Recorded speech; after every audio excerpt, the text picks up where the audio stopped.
श्रवण कुमार की कथा। प्रस्तावना। भारतीय संस्कृति और इतिहास में पवित्रता, भक्ति, सेवा और कर्तव्य निष्ठा के अनेक उदाहरण मिलते हैं।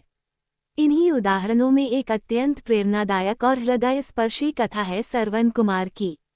श्रवण कुमार की कहानी रामायण से जुड़ी है और यह पुत्र की अपने माता पिता के प्रति अगाध भक्ति और सेवा भावना का अद्वितीय प्रतीक है।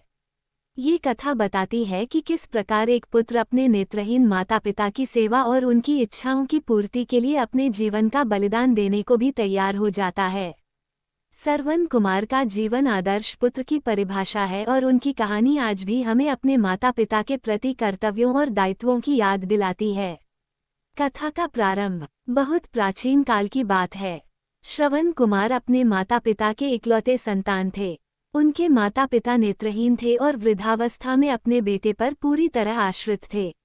श्रवण कुमार जन्म से ही अत्यंत धर्मपरायण, विनम्र और सेवा भाव से युक्त थे। अपने माता पिता की सेवा और उनकी हर छोटी बड़ी जरूरत को पूरा करना ही उनका एकमात्र उद्देश्य था। श्रवण कुमार ने अपने माता पिता की सेवा को जीवन का सर्वोच्च धर्म मान लिया था। वे कभी भी अपने सुख और आराम के बारे में नहीं सोचते थे। उनका मानना था कि माता पिता के आशीर्वाद से ही जीवन में सभी सुख सुविधाएं प्राप्त होती हैं और ईश्वर की प्राप्ति भी होती है। तीर्थयात्रा की इच्छा। वृद्धावस्था में एक दिन उनके माता पिता ने श्रवण कुमार से इच्छा प्रकट की कि वे जीवन के अंतिम दिनों में पवित्र तीर्थस्थलों का दर्शन करना चाहते हैं। माता पिता की यह इच्छा सुनकर श्रवण कुमार ने तुरंत इसकी पूर्ति का निश्चय कर लिया। उन्होंने एक बड़ा सा बांस लिया और उस पर 2 पाटल डोलियां बांधीं। एक पाटल में माता और दूसरी में पिता को बैठाया और स्वयं कांधे पर उठाकर तीर्थयात्रा के लिए निकल पड़े। श्रवण कुमार ने अनेक कठिनाइयों का सामना करते हुए विभिन्न तीर्थस्थलों की यात्रा प्रारंभ की। उन्होंने भीषण गर्मी, ठंड, वर्षा और जंगलों की कठिनाइयों की परवाह न करते हुए माता पिता की सेवा में अपने तन, मन और धन को लगा दिया। श्रवण कुमार की कठिन यात्रा। श्रवण कुमार की यात्रा आसान नहीं थी। घने जंगल, खतरनाक जानवर, अनजान रास्ते और मौसम की प्रतिकूलता उनकी परीक्षा ले रही थी। लेकिन श्रवण कुमार की भक्ति अडिग थी। माता पिता के सुख और उनकी इच्छाओं की पूर्ति ही उनका एकमात्र ध्येय था। वे बिना विश्राम किए मीलों चलते रहे। कभी जंगलों में रात बिताते, कभी नदी किनारे रुकते। माता पिता को किसी भी प्रकार की असुविधा न हो, इसके लिए वे दिन रात एक कर देते थे। उनकी सेवा भावना और त्याग की भावना माता पिता के लिए अगाध प्रेम को दर्शाती है।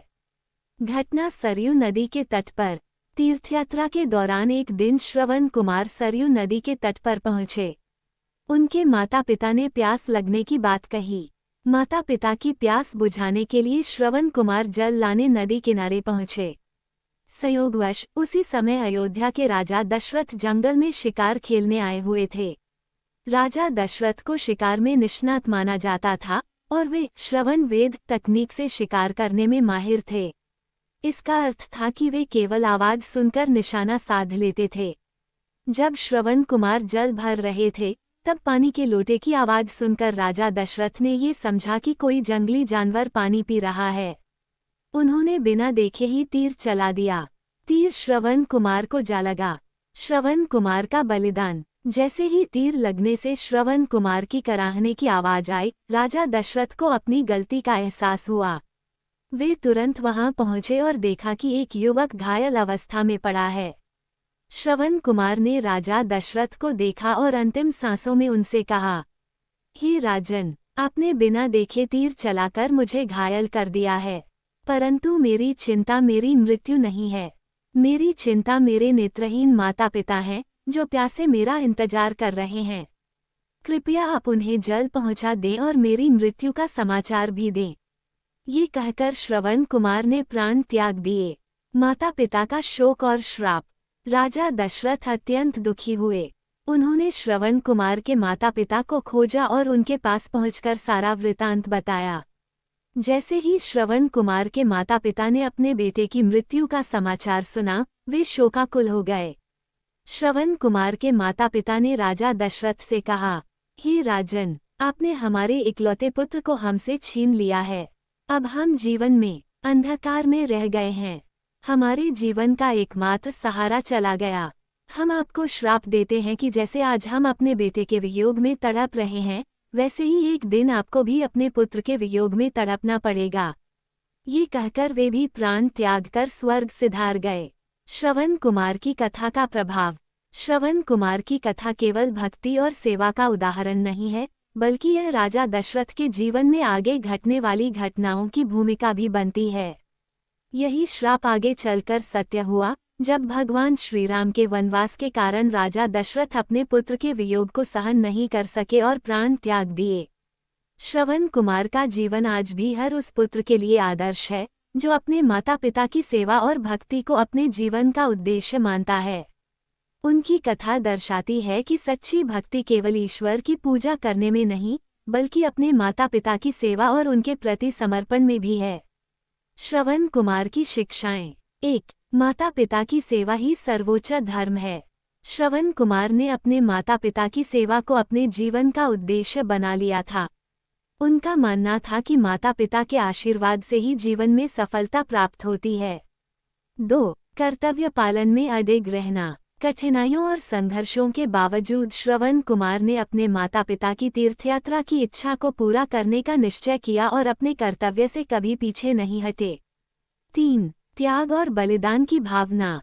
श्रवण कुमार ने अपने जीवन में सुख सुविधाओं की परवाह न करते हुए अपने माता पिता के लिए हर कठिनाई का सामना किया। उनके त्याग और बलिदान की भावना हर किसी के लिए प्रेरणादायक है। 4. अनजाने में किए कर्मों का भी परिणाम होता है। राजा दशरथ ने अनजाने में श्रवण कुमार को मार दिया था, लेकिन उन्हें भी अपने कर्म का फल पुत्र वियोग के रूप में भोगना पड़ा। ये सिखाता है कि कर्मों के परिणाम से कोई नहीं बच सकता। निष्कर्ष। श्रवण कुमार की कथा एक अद्वितीय उदाहरण है पुत्र धर्म, सेवा, त्याग और भक्ति का। उनका जीवन हमें सिखाता है कि माता पिता का सच्चा सम्मान और सेवा करना ही सबसे बड़ा पुण्य है। ये कथा ये भी दर्शाती है कि पितृभक्ति का आदर्श क्या होता है और कैसे एक पुत्र अपने जीवन को अपने माता पिता की इच्छाओं की पूर्ति के लिए समर्पित कर देता है। श्रवण कुमार के जीवन से हमें ये शिक्षा मिलती है कि जीवन में चाहे कितनी भी कठिनाइयां आए, अपने कर्तव्यों और धर्म से कभी पीछे नहीं हटना चाहिए। आज भी जब किसी पुत्र की भक्ति और सेवा की बात होती है, तो श्रवण कुमार का उदाहरण सबसे पहले याद किया जाता है।